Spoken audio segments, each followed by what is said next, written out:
What's up guys and welcome back. Teal and orange tones are totally in. We've seen them in cinema for a long time and it's a beautiful look that really emphasizes skin tones and it just looks really good in your photos. How do we get that look in Lightroom? Well, it's super simple and I'm going to show you how to do it right now. By the way, stop on my website and download my free portrait guide if you haven't already.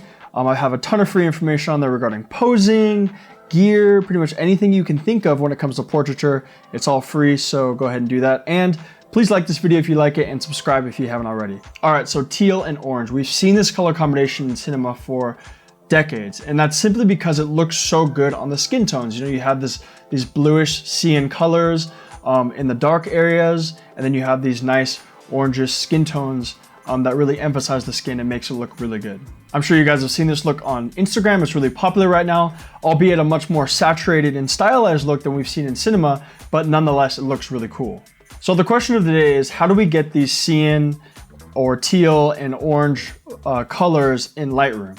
And essentially there's three ways to do it. There's color calibration, there's the Hsl sliders, and there's split toning. All three of these things work, but I prefer to use a combination of all three, and I'm gonna show you how to do that. Also, if you guys stick around, I'm giving away a free teal and orange preset, the one that I use pretty much on all my teal and orange styled photos. So stick around to the end of the video and I'll show you how to do that. But with that said, let's jump into it. All right guys, so jumping into Lightroom here, we have three photos.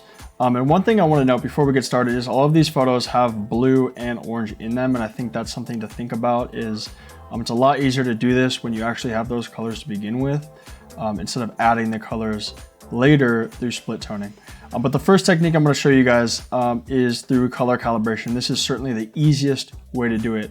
So this photo here, I took this in Saigon, Vietnam, and I'm going to scroll all the way down to the color calibration tab here, and I'm going to simply slide the blue primary hue to the left, and you're going to see what that does to the blues, and you're also going to see how it affects the oranges.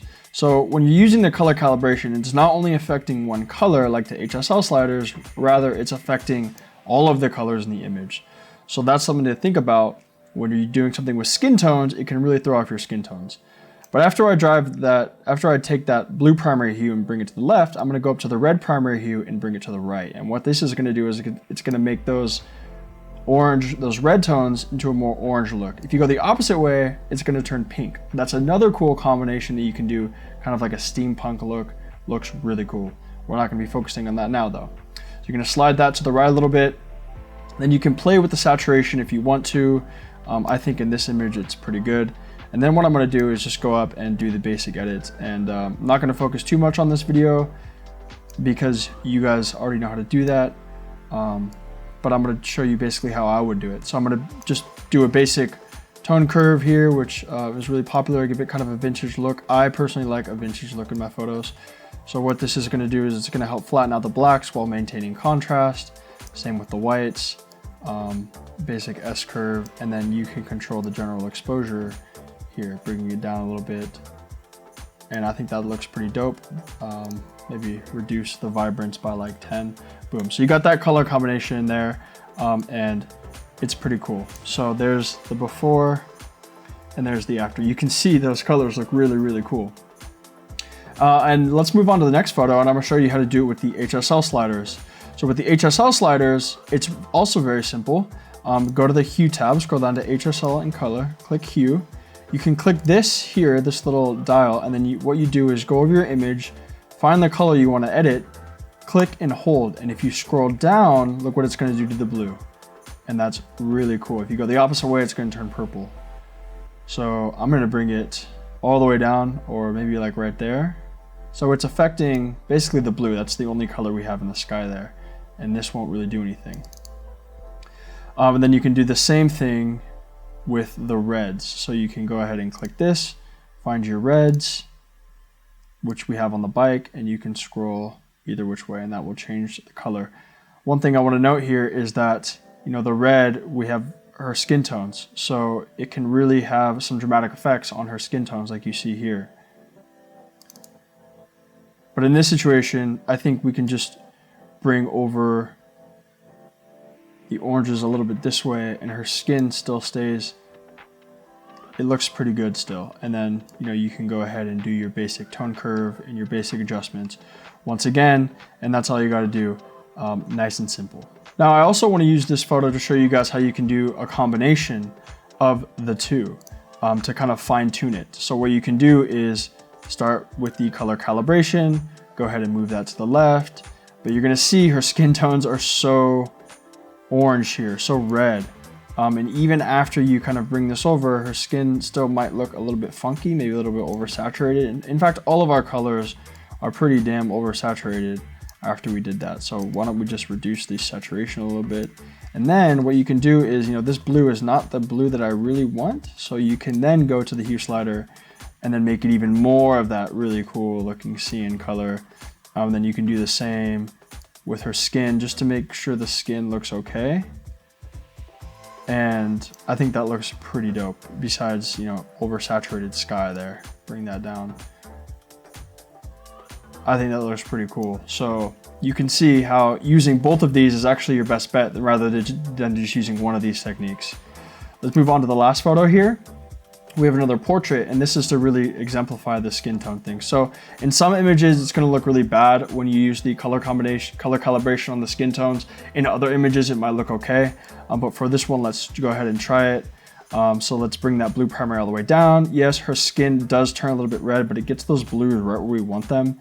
And then I can go ahead and do this. And this does offset, the red primary does offset the blue a little bit, so you can bring those skin tones back to a normal color. But if they're not going to be where you want them, then you can go ahead, yes, you can change the hue in these sliders here to make sure that her skin is where you want it. Or one of the things I like to do is identify basically the color of her skin that you don't like. And then you can go to the split toning here, and if you hold Alt on a Windows laptop and drag the hue, you'll see what 100% saturation of that color you're adding into the image will look like. So in this case, it's red. So you want to add a color that is going to kind of offset that, and a color that we want in our image, which in this case is the cyan color. So if I add a little bit of cyan in the highlights, her skin tones come back to normal, and it's nice and natural. Whereas before that, you can see her skin's a little bit red, a little bit pink. Add that blue back into it, and her skin is nice and natural. So that's basically what I like to do. I like to utilize all three to make sure that the tones are exactly where I want them, and I kind of play around with them until I get it to the point that I want. So I'm gonna do another tone curve here just to show you guys how I would finish editing this image. So let me go up here and bring those down. Let's bring this down. And I like them really soft. You can see how soft this image is gonna be because I really like those blacks nice and soft. Bring it down a little bit more. And then what I'll do is go into the noise. I like adding grain. I think it adds a lot of texture to the image. It looks really cool. So I'll go and do that. And then lastly, I just want to bring down the vibrance a little bit. It's a little bit vibrant for my liking. So maybe like -10. Boom, and that's pretty much it. Now, if you guys want to do this a lot easier, I'm giving away my free Tokyo preset, Tokyo Dream. And you can see here what that's going to do to your image, and then it's just a matter of adjusting the lighting to make sure that the colors look good.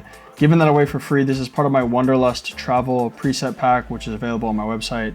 But this is a preset that basically utilizes all three techniques: color calibration, Hsl sliders, and also the split toning. So I make sure that the tones are all where I want them, and they still look good for skin tones, travel photos, whatever that might be.